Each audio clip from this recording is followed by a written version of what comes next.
अच्छा, एक और चीज़ जो मैंने रीडर में देखी है कि यहाँ पर जो ना आपको ब्रेड्स कॉमन नहीं है। जर्मनी में लोग ब्रेड इतने शौक से नहीं खाते हैं।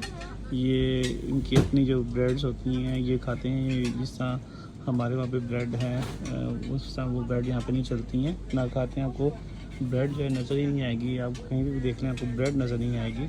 और यहाँ पर जो है ब्रेड को स्लाइसेस जो कि नहीं होते हैं, ये देखें पूरा पूरा होल लॉफ होता है।